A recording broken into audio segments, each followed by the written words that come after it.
Been here for over a year now. Do you still need GPS to get around? I don't. I don't. It's so exciting for me when I happen to get somewhere and I'm like, oh, I've been here before. So I take a left here, I'll take a right on Tate's Creek, and then I'm where I want to be.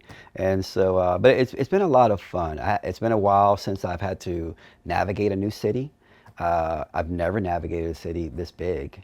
And for me, it's been fun learning all of the nuances. New Circle Road, I'm still trying to figure out, the spokes and how, but it's fun just knowing that you don't need GPS to get home or to get to the gym or to get to wherever it is that you want to get to. Not basketball related, but what has been your favorite part about living in Kentucky now that you've been here? Um, on the broad scale, there's more entertainment, more things to do. But if I had to narrow it down and say what is the most enjoyable part is the food. I've coached all my life. I went to college. I lived in a small town, and it was a situation where you either ate here or there, and you didn't have many choices.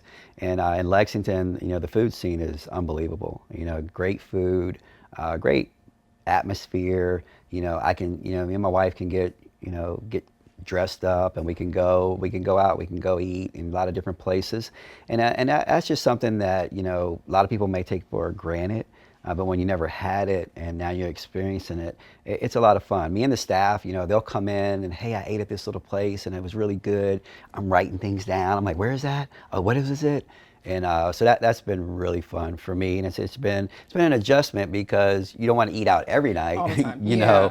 but you do have those choices. Oh my gosh, I love that. It's so simple. Like that's something I've grown up here in this area, so that's not something I necessarily think about, Yeah. but that's awesome to Go, hear, go, go to a small college town, Yeah, and you have right. like two choices, and one of the choices is a chain restaurant, and you don't get much, but when you have things right at your feet, you can go and eat. It's just wonderful.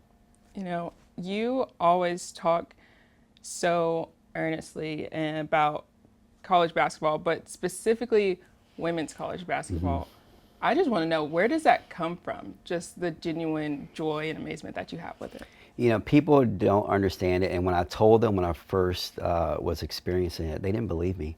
I've always wanted to be a women's basketball coach. I played at the Division I level, and I was very fortunate that the women's team that was at James Madison when I played, they were very good. They had a tremendous coach, Sheila Mormon. And to this day, I still stay in contact with her through social media. She was a big influence on me as a coach, as a person. Her support really helped me grow into what I am today. But I just watched her teams and I watched the fundamentals, the way the game was played. And to me, as an enthusiast or someone who just really loved the game, it was basketball in its purest form.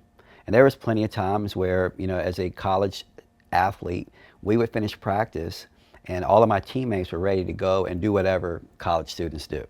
And I would sit and watch the women practice after us.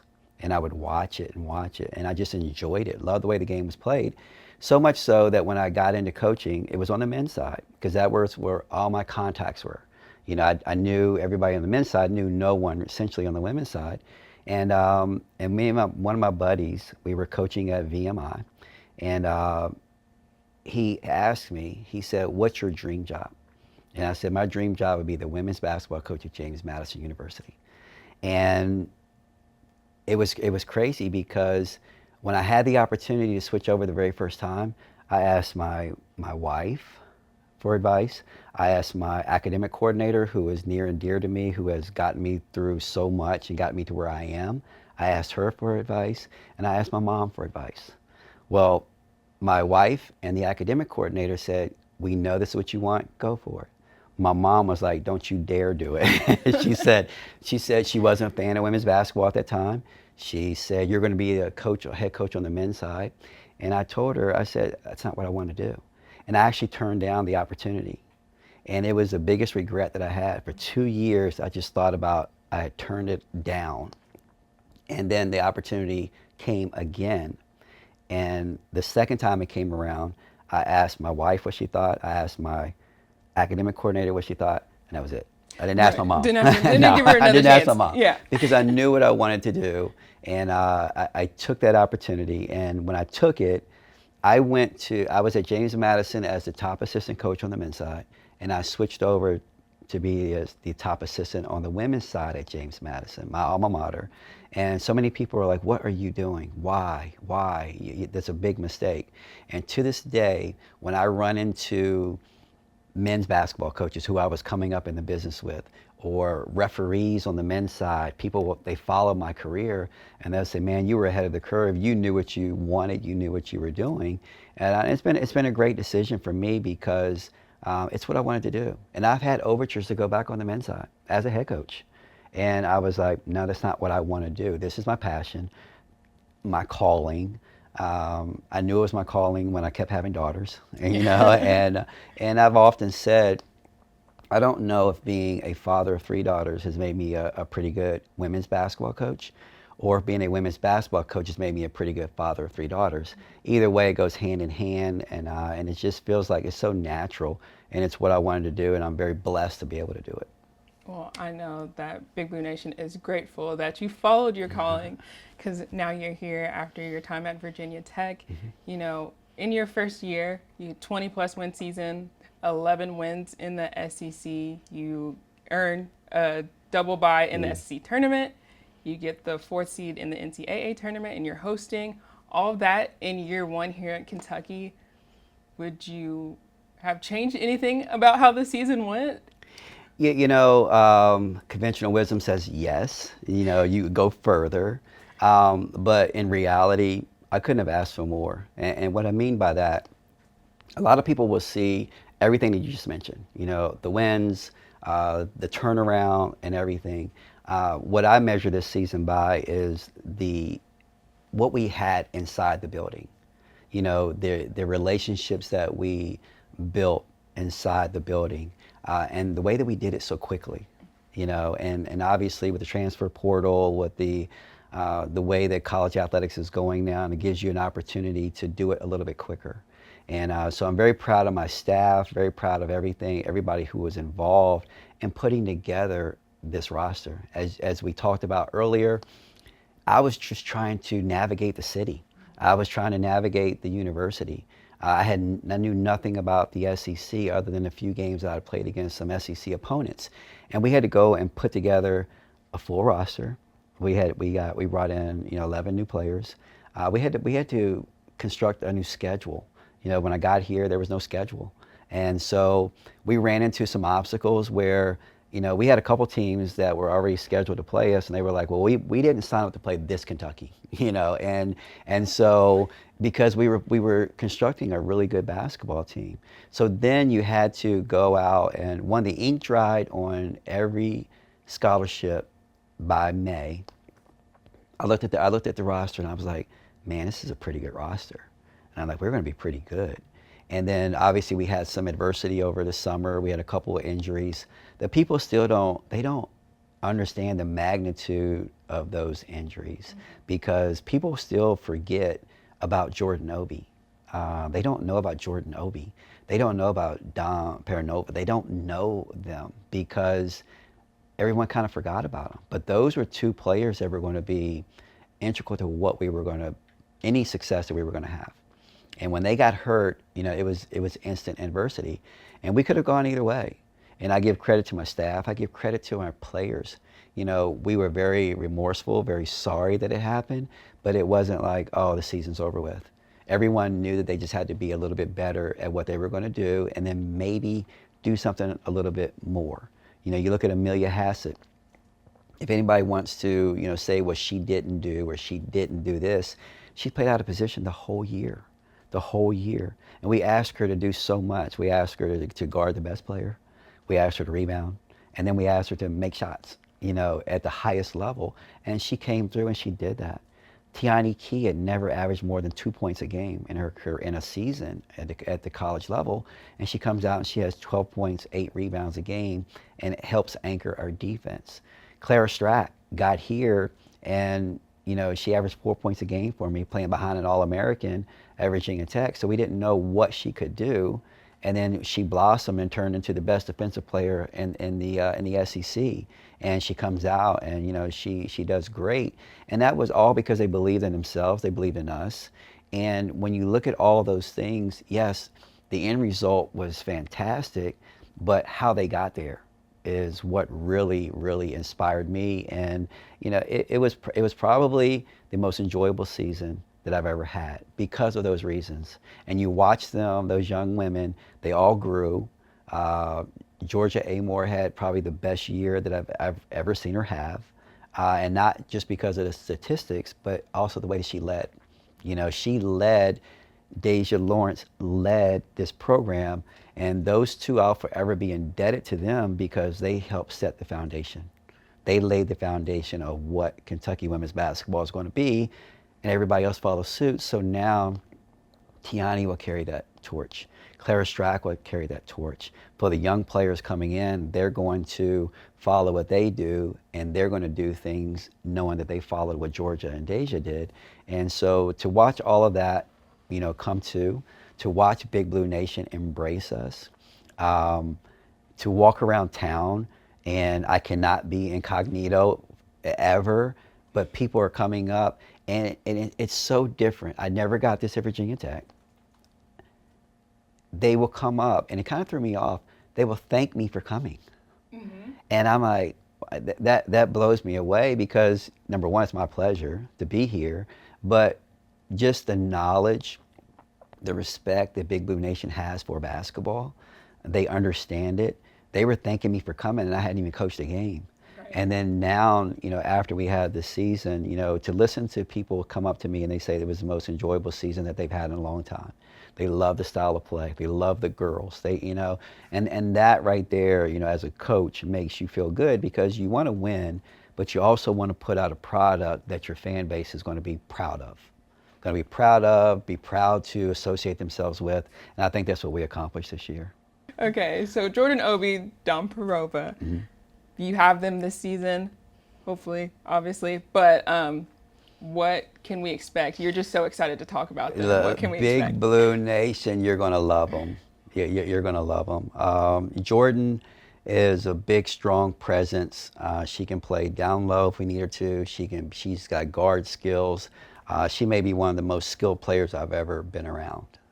Just has that knack.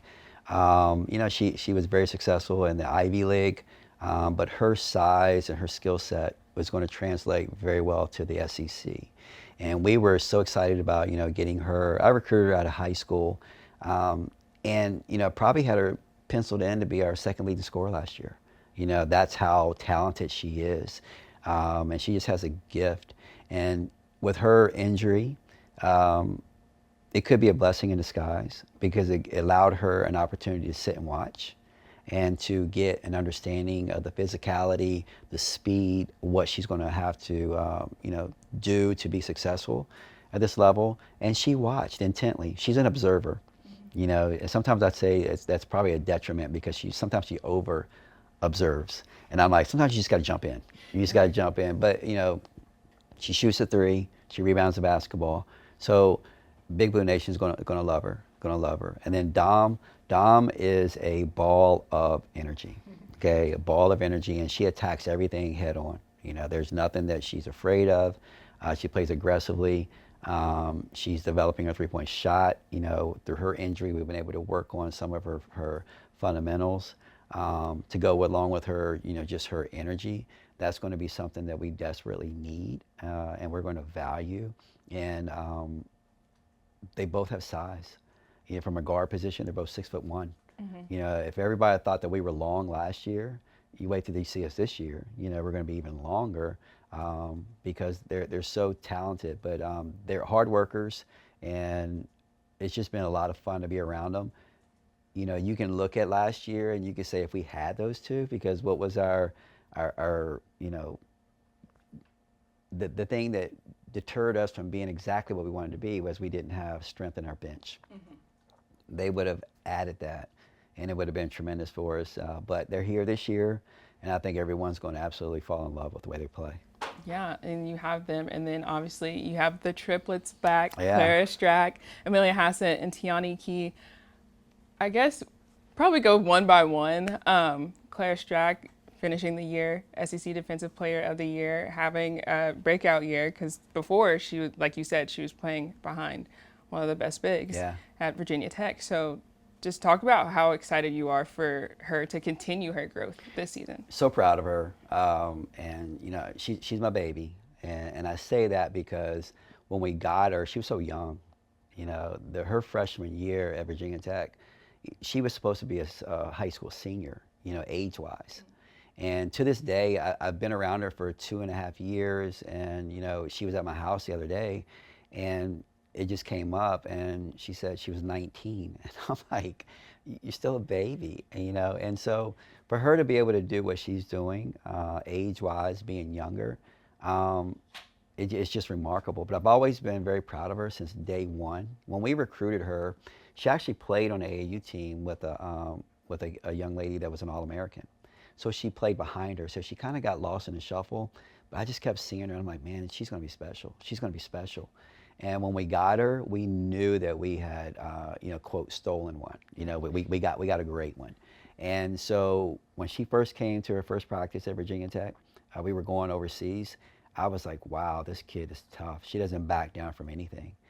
So we went over to Greece and we played a couple games. First game she played, she had like 20 points and 14 rebounds and a technical foul because she threw an elbow because somebody pushed her.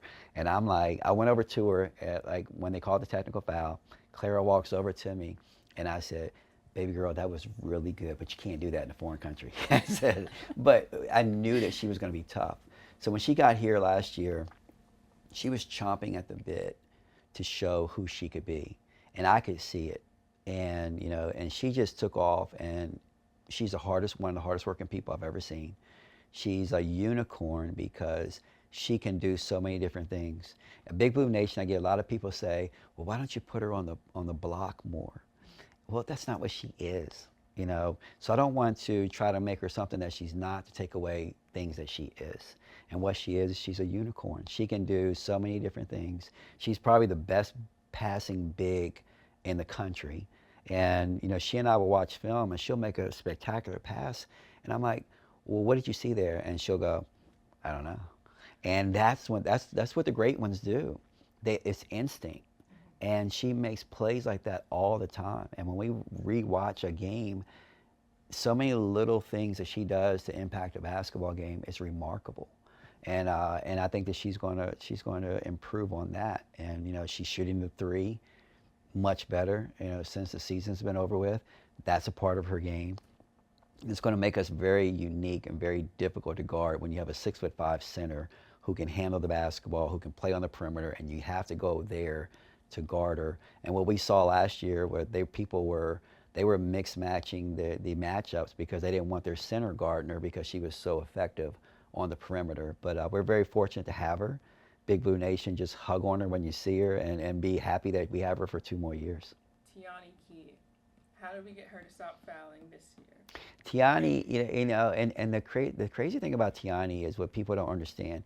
She's still very young, you know, in experience.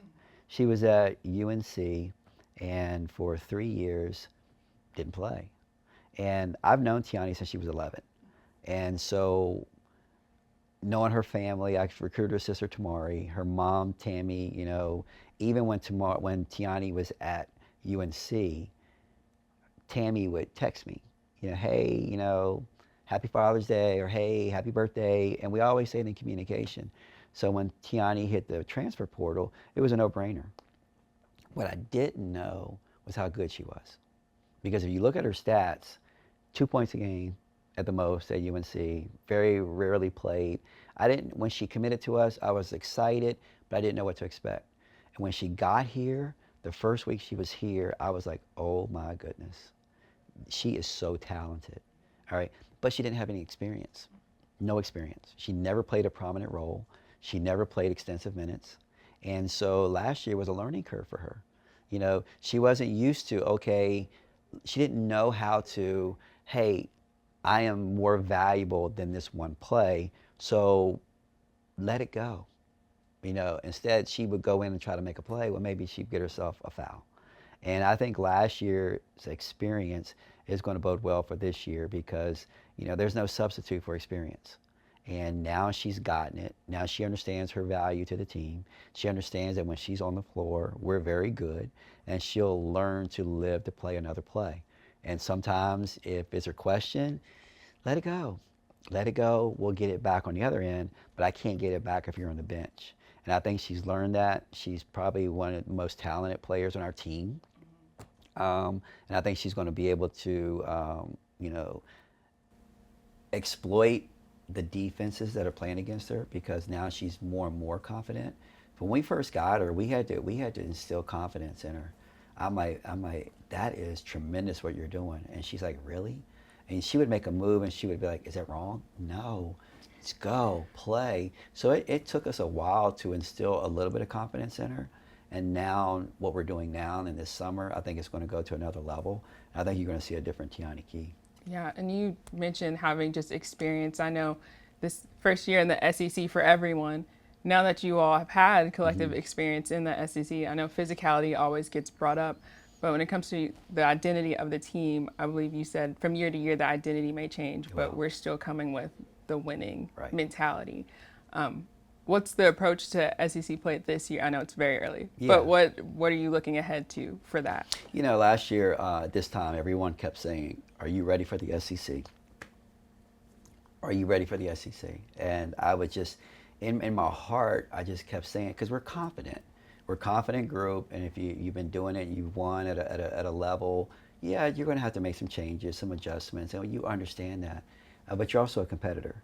And I kept hearing it to the point where one time I was giving a speech, and somebody said, "Well, are you ready for the SEC?"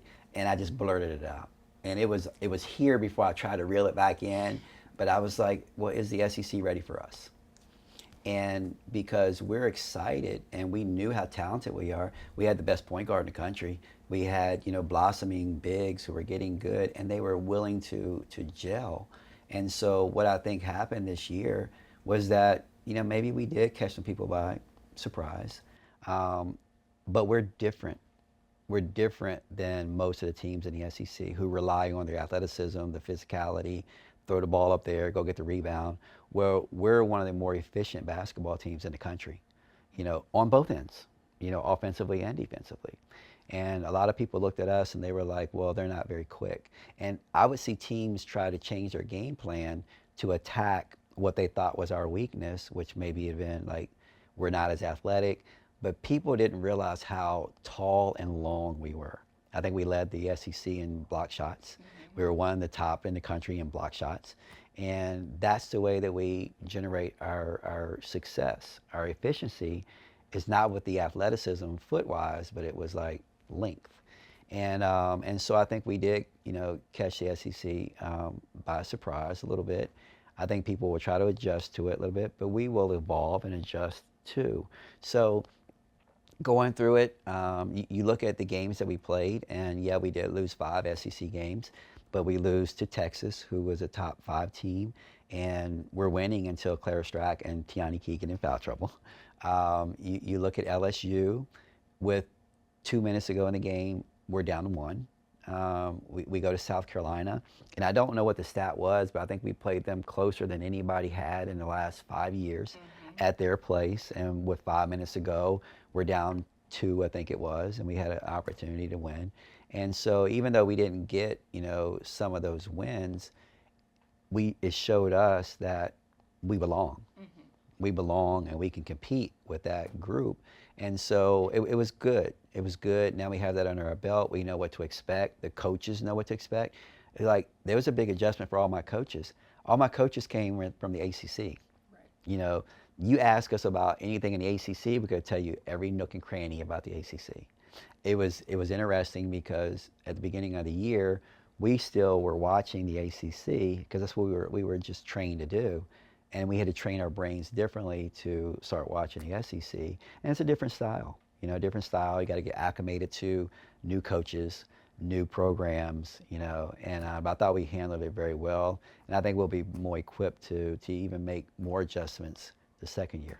When it comes to building your roster, setting up for the year ahead, obviously as a head coach, sometimes you have to make some decisions that the outside world might not necessarily agree with, when you make those decisions with your roster, what are you hoping that the fan base and people will understand down the road with the decisions you've made? What I learned about being a head coach is that every decision I make is going to affect everyone differently. Okay, and I tell my players every decision I make, 33% of you are going to be happy with it, 33% of you are going to be unhappy with it, and 33% of you will be indifferent. And it's my job to go out and do what I think is best for the program. And it would be wonderful if every decision I made everyone happy, you know, and we'd all get along. If I had that formula, I would probably be president of the United States, and then the United States would be a better place. But I have to understand that I have to make the best decision for the program. And sometimes it's popular, sometimes it's unfavorable, and I understand that. I've never shied away from it, and I've been a head coach for 24 years, and I've had to make tough decisions. I have to, but you have to do what's best for the program, because if you start making decisions that are not great for the program but for an individual situation, I wouldn't be here talking to you today, you know, because you have to understand what's right and what's wrong. And I get it, I do. And when you get to the point where, you know, you're approached with, you know, well, why did you, blah, blah, blah, blah, you know, no one knows what goes on inside of here except for the people in here.